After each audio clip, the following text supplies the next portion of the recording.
Before we start, I'd just like to say that I am only ever giving one perspective on any information throughout the channel. I will never claim to be the divine truth. These videos are made to help promote asking questions or present things in a different light. No one has to agree. And that is okay. Everyone has an equally weighted opinion, or at least they should have. Now let's begin the intervention. You know what an intervention is? Someone who cares about you sits you down. There is an uncomfortable silence. Other people are in the room who probably should not be there. Your aunt is already crying and nobody has said anything yet. The cat is looking at you with that particular expression that says, I do not understand what's happening, but I am deeply concerned about it. And then someone says, we need to talk. Nobody wants an intervention. Nobody wakes up and thinks, you know what would really improve my Tuesday is if 6 people I trust told me I have been making terrible decisions.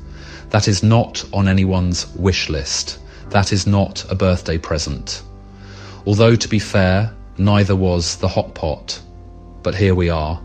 I am about to tell you that you have been scammed, not by a Nigerian prince, although he did seem remarkably sincere about needing that wire transfer, not by a fake Microsoft technician, do not redeem, not by a crypto influencer with a rented Lamborghini, and a sunset that looked suspiciously like a green screen, by something much larger, much older, and considerably harder to perceive. And we already know the stages. First, you will feel defensive, then you will feel angry, then you will want to dismiss, find a reason why I am wrong, why this does not apply to you, why your particular situation is somehow different. That is fine. That is normal. That is precisely what happens in an intervention. The first response is always denial. The second is anger at the messenger. The third is bargaining. Usually something like, well, maybe I do check Twitter 14 hours a day, but that is because I need to stay informed. It takes a while before anyone reaches acceptance. All I ask is that you stay with me. I am not here to tell you what to think. I am going to show you something, and you can decide for yourself what it means. If you consider yourself left-wing, this will feel like an attack on you. If you consider yourself right-wing, this will feel like an attack on you. That feeling, that defensive reaction, is not proof that I am wrong. It is proof of how effectively the system operates. The fact that both sides will feel attacked is the entire point. Congratulations, you have something in common already. Progress.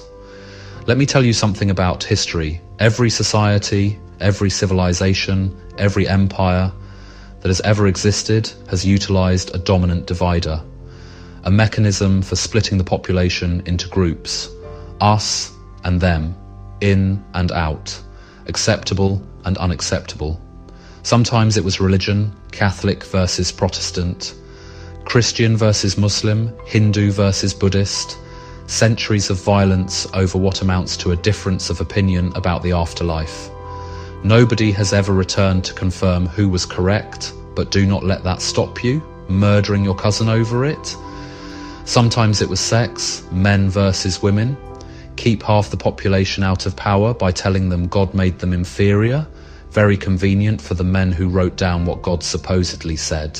Sometimes it was race, white versus black, European versus African.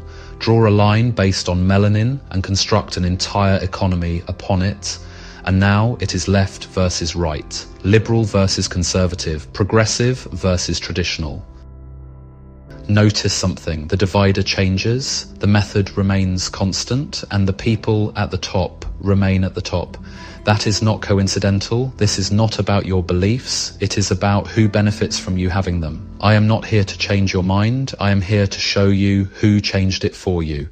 Let us remove the decorations. There is no left and right, not in any meaningful structural sense. I know that sounds absurd. You have seen left and right. You have watched them argue on television. You have read their newspapers. You have unfriended relatives over it. Auntie Margaret still has not forgiven you for the Christmas roast incident. How can I possibly claim it does not exist? I am not saying the labels do not exist. The labels are very real. What I am saying is that they describe nothing meaningful about how power actually operates. There are two groups, only two. And left and right are not them. Group one. Those who govern and the institutions, corporations and media organizations aligned with them. The people who write the laws, fund the campaigns, own the platforms and shape the conversation. They all seem to know each other. They all attended the same 6 schools. It is like a book club. Except instead of books, they discuss tax policy, and instead of wine, they drink your pension. The rules do not apply to them. Group 2. Everyone else. That is it. 2 groups. Everything you recognize as left or right exists inside Group 2.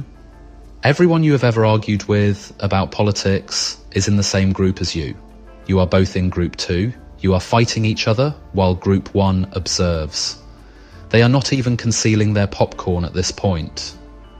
They are posting about it on LinkedIn. Grateful for this opportunity to observe democracy in action. #blessed, which explains something important. The people at the top do not hate each other the way the public does. They attend the same conferences, send their children to the same schools, sit on each other's boards, marry into each other's families. Their disagreements are tactical, ours are emotional, and emotion is expensive. Politics is professional wrestling for people who think they are too smart for professional wrestling. Same arena, same sponsors, different costumes. How is Group 2 treated? Like a herd, managed, farmed, optimized for productivity, taxed efficiently, kept distracted, and when necessary, disposed of? You want evidence? Let us talk about war. When a country goes to war, who decides? Group 1, politicians, advisors, donors with interests in the region. Who fights?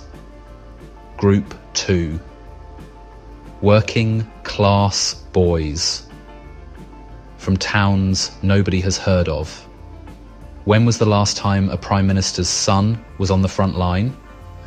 When was the last time a Defence Secretary's daughter was clearing buildings in Fallujah? When was the last time a billionaire donor's nephew stepped on an IED? It does not happen. By coincidence, obviously. Their children just happen to have minor but convenient medical issues or university commitments or essential roles in the family business. Remarkable how that works out, generation after generation, the same statistical anomaly. You would think at least one of them would accidentally end up in danger, but no, to incredible luck. Notice the language when they discuss it. Our servicemen, our sacrifice, but somehow never their children making that sacrifice. The honour is distributed, the risk is not. When you are useful, you are used. When you are not, you are discarded. That is the relationship between Group 1 and Group 2. It has always been the relationship. Left and right is merely the paint on the walls. The structure underneath has not changed. When was a relative or member of government last arrested for hate speech? Would you like the details? Well, guess what? So would I. Police were making more than 30 arrests a day for offensive online posts, according to analysis of custody data reported in 2025.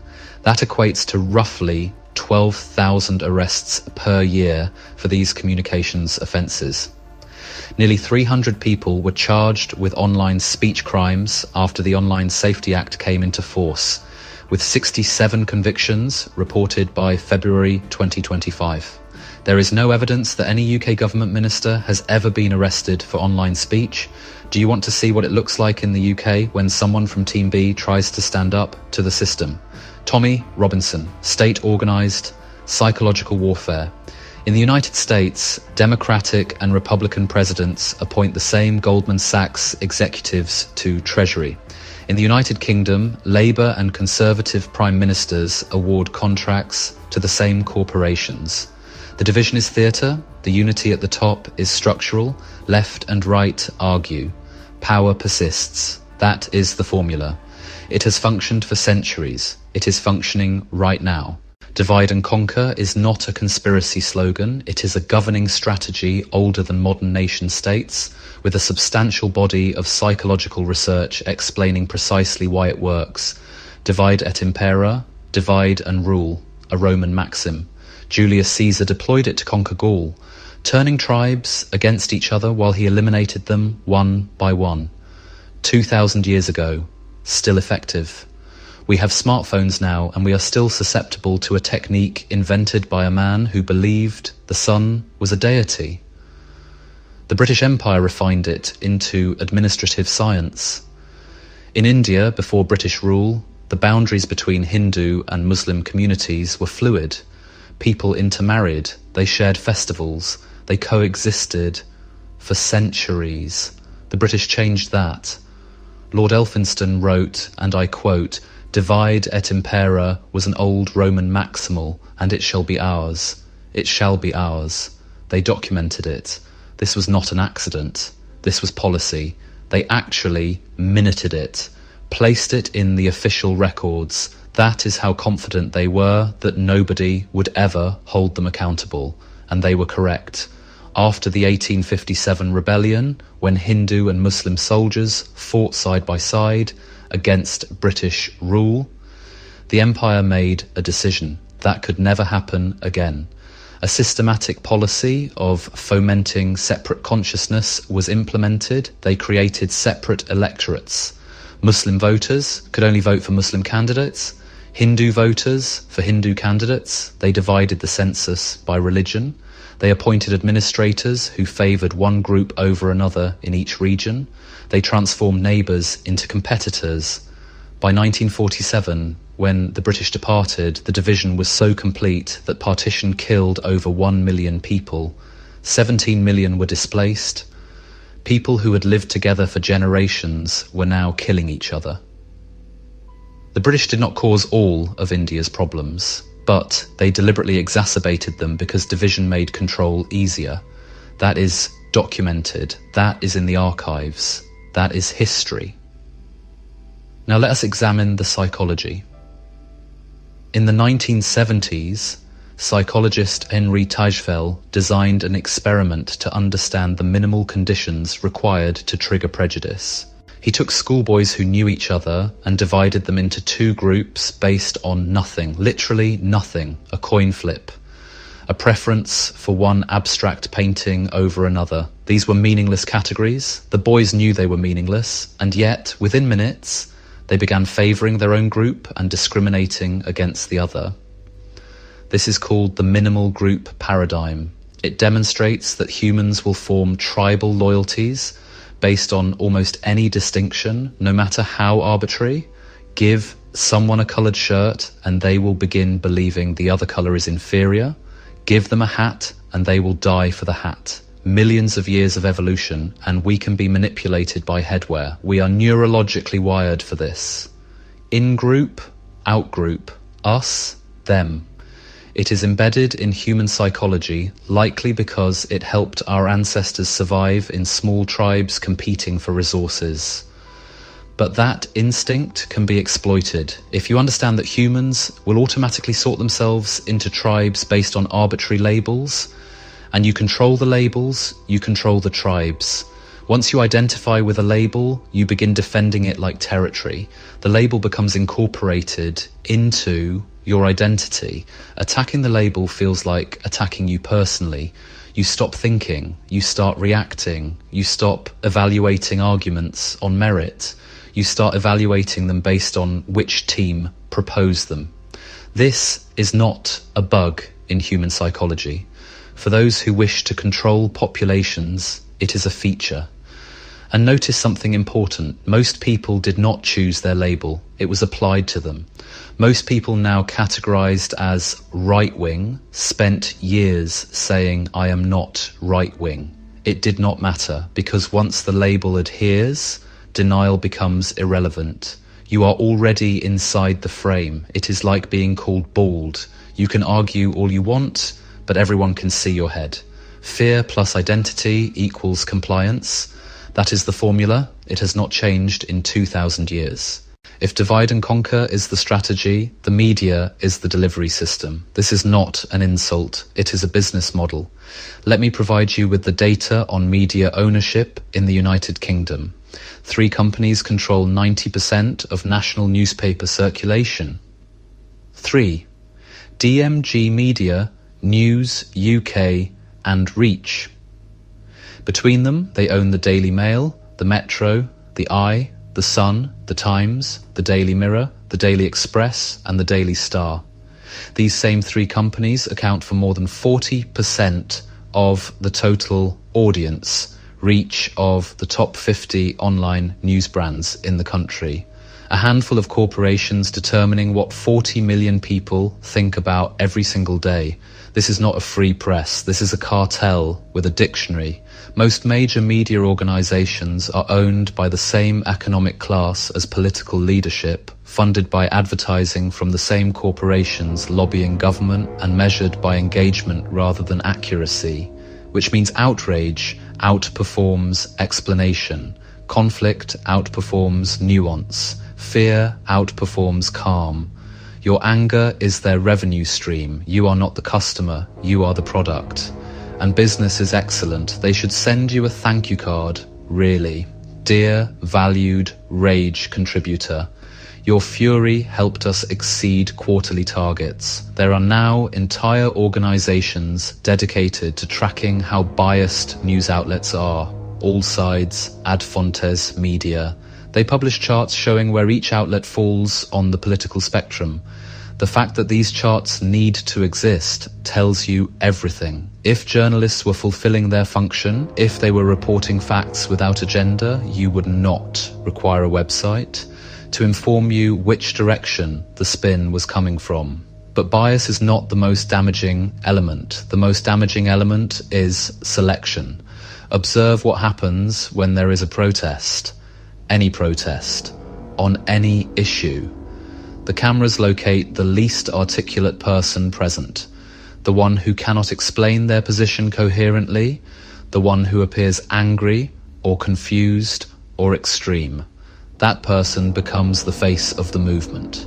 They will walk past 50 calm, reasonable people making valid points to find the one individual having a breakdown near the bins. That is the clip.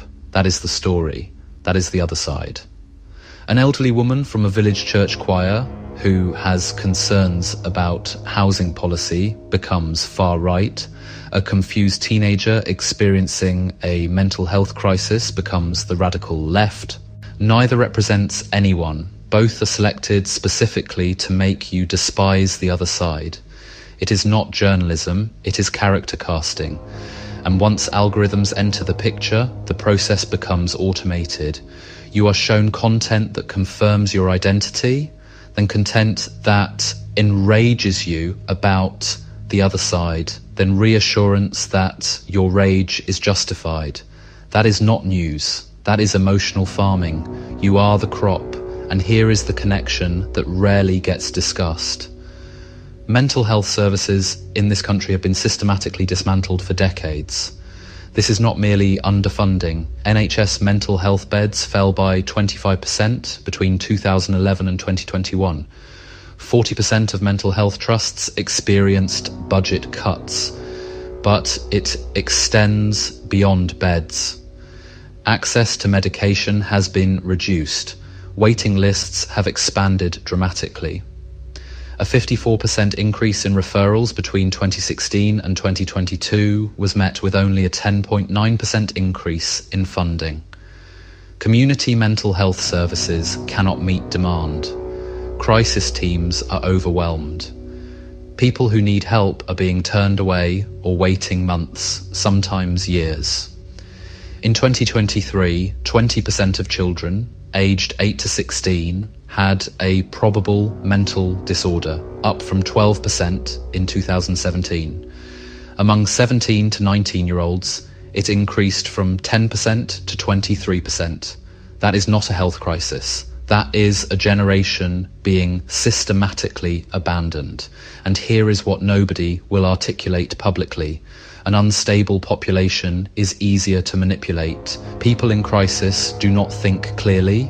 They react emotionally. They are susceptible to fear, to anger, to simple narratives that explain their pain. A calm population asks questions. An anxious one picks sides. Those unstable people end up on the street. Some of them end up at protests, and when they do, they get filmed. And when they get filmed, they become the caricature. The unstable person screaming into a camera becomes the representative of millions of reasonable people who share a concern but would never behave that way. Underfund mental health. Create more unstable people. Film them. Use them to discredit movements, divide the population. That is not a conspiracy theory. That is a flowchart. You could present it in a PowerPoint. Someone probably has. You are not shown the other side. You are shown a cartoon of the other side, and you are taught to hate the cartoon. Let me demonstrate how this operates in real time, not in theory, in practice. Right now, December 2025, a scandal emerges in the United States. Childcare funding fraud. The allegations are serious. Daycare centers receiving millions of dollars in government funds while appearing to provide no services. Empty buildings, misspelled signs. No children present, just a door, a government contract, and what prosecutors suggest could exceed $1 billion in fraud. Watch what happens next. In the first 24 hours, the coverage focuses on the fraud. Mass administrative failure, government coercion, systematic financial harm to families and providers. The public response is cross-political outrage. Parents, workers, providers, all united around a material harm that affects everyone. This is dangerous. Unity is dangerous. People from different political backgrounds agreeing that fraud is wrong and the government should be held accountable. That cannot be permitted to continue. Someone might start asking questions about other things. By 48 hours, the narrative pivots, the coverage shifts. It is no longer mass administrative failure. It is now this issue is being amplified by the right. The scandal is reframed as an ideological signal, a loyalty test. Suddenly, identifying government-enabled financial fraud is a right-wing position. Since when? Since when in the entire history of political movements has the right been renowned for travelling the world, exposing financial fraud and holding governments accountable? That has never been their defining characteristic. That is not on the brochure. I have read the brochure. It is mostly about flags and tax cuts. Fraud exposure is not mentioned. But the label gets applied anyway because the label works. What actually happened? A structural failure threatened institutional credibility. The media reframed it into a culture war dispute. Public attention shifted from who caused this to which side are you on. Accountability dissolved. Power remained untouched. It is like throwing a grenade and letting the room argue about who threw it while you quietly exit through the back door. This is not unique. This is the pattern. Let me show you. George Floyd, May 2020, police brutality. A man killed by an officer kneeling on his neck for 9 minutes. Divider deployed. Race. Within days, no longer about police accountability. Now about statues, privilege, defunding. Unity issue became division issue. Result, largest protests in American history, 15 to 26 million people in the streets. What changed about policing? Almost nothing. The statues had a worse year than the police did. COVID lab leak theory, 2020 to 2023. Scientific question about virus origins. Divider deployed, left versus right. Asking questions about a laboratory became a political position. Science became tribal. Result. We still do not have definitive answers, and institutional trust has collapsed. Banking crisis, 2008. Systemic fraud by financial institutions. Divider deployed, not initially. Unity was forming. Occupy Wall Street. Tea Party. Different language, different aesthetics, but identical target. The banks. Banks grew concerned. Within months, both movements were reframed.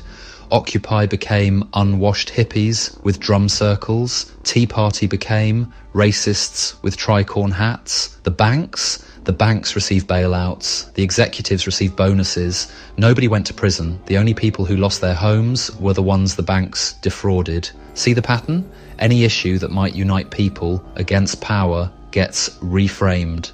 Apply left or right. Observe people fight about the framing.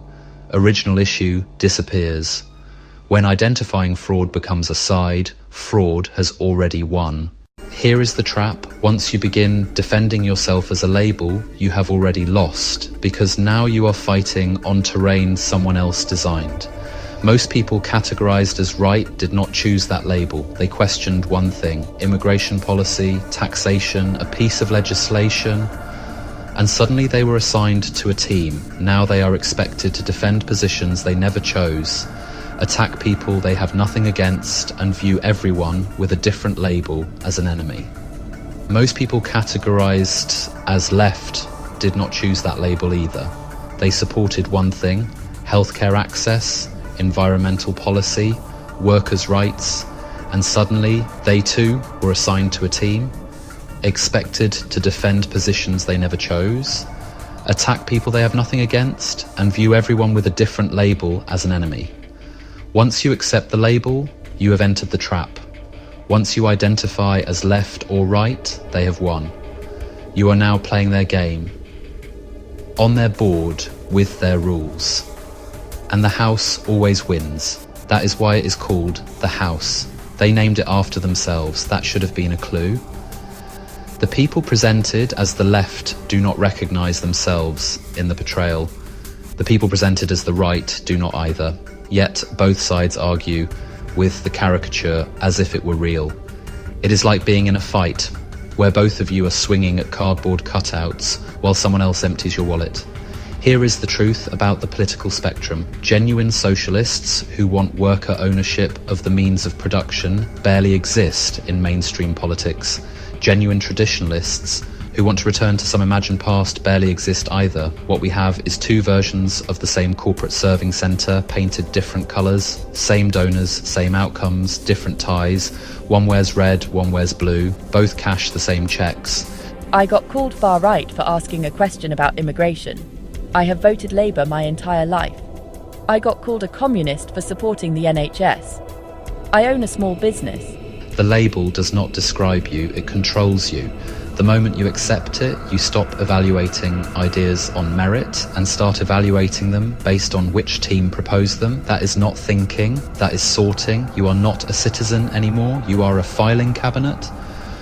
And someone else is deciding which drawer you go in. Let me be unambiguous about something. Both sides are culpable, and both sides are victims. Both sides platform their opponents' worst examples. Both sides edit interviews dishonestly. Both sides utilize social media to inflame. Both sides claim victimhood while attacking. Both sides insist they started it. It is like observing divorced parents argue through their children, except the children are 45 and should know better. And both sides are being played. The person you despise, the one you have never met, but are certain is destroying the country, has the same concerns you do. They want safety, stability, opportunity for their children, a healthcare system that functions, an economy that does not crush them. The left-wing person screaming about fascism at a moderate conservative has been shown a cartoon and told it is their enemy. The right-wing person screaming about communism at a moderate liberal has been shown the same cartoon with different colours. Neither is your enemy. The actual enemy does not attend protests. The actual enemy has people who attend protests for them.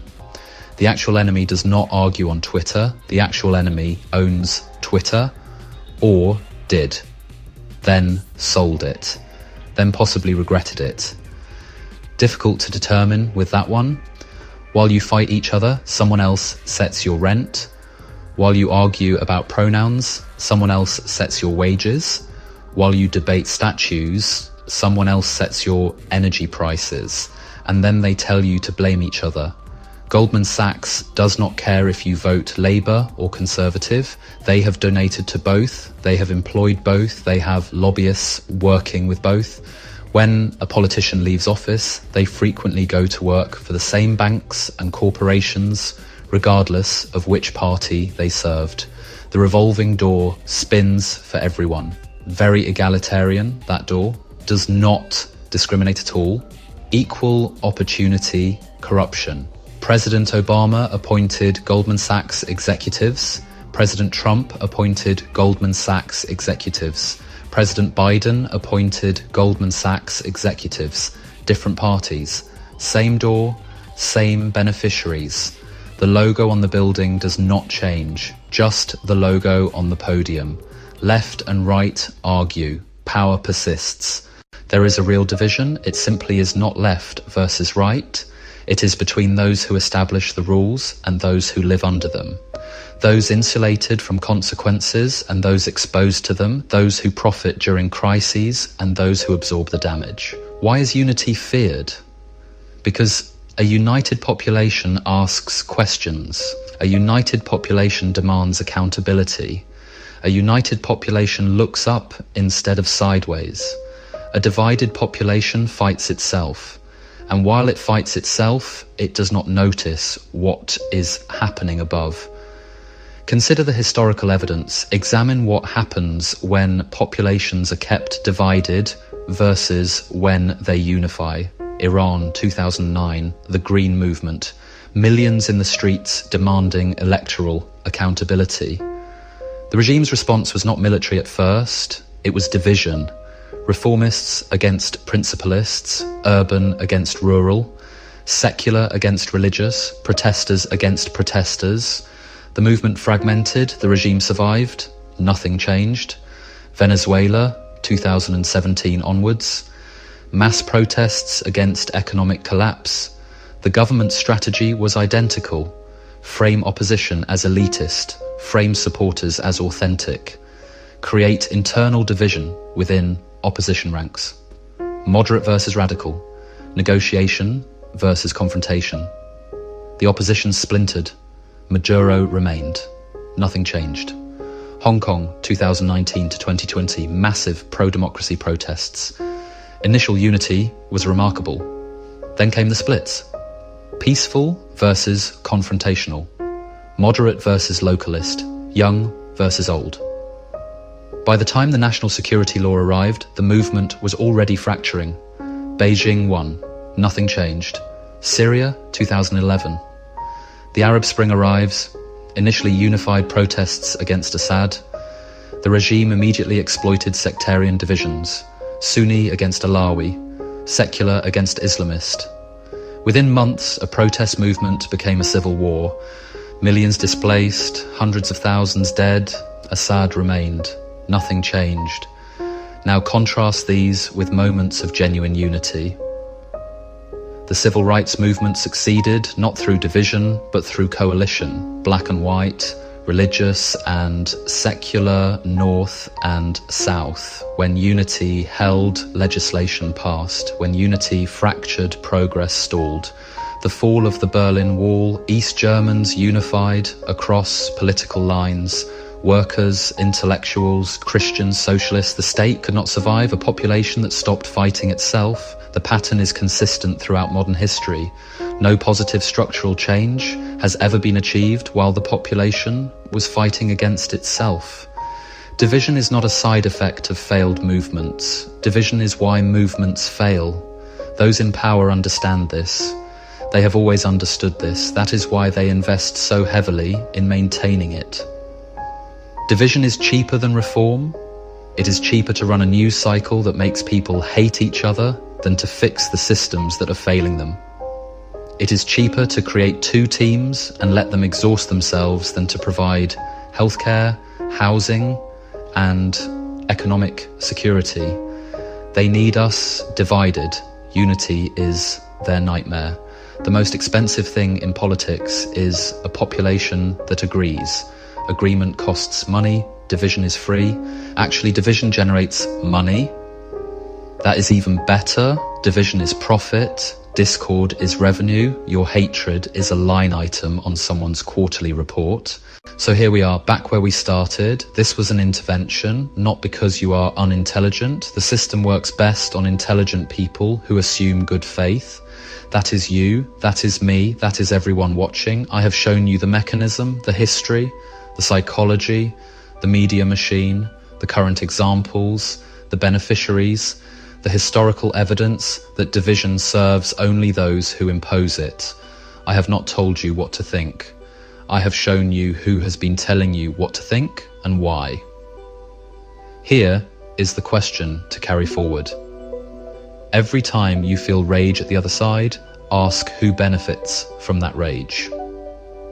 Every time you see a story designed to inflame, ask who placed it and why.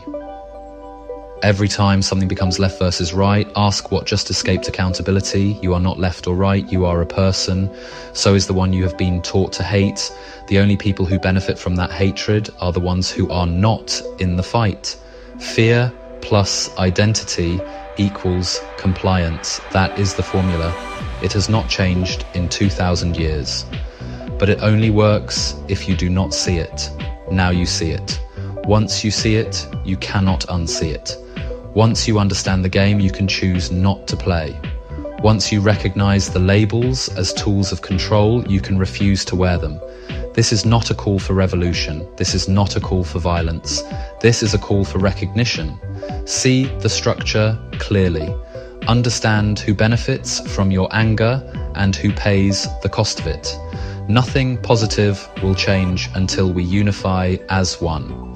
That is the lesson of Iran, of Venezuela, of Hong Kong, of Syria. Unity preceded change, always, without exception. Okay, fine. If you have oil, you can wait for America to invade. The most dangerous thing to power is not anger, it is clarity. Clarity is why they keep you distracted. Clarity is why they keep you afraid. Clarity is why they keep you fighting. You have clarity now. The question is what you do with it. If you have found this interesting, or it has at least made you ask questions, please consider subscribing. And remember, stay curious, stay uncomfortable.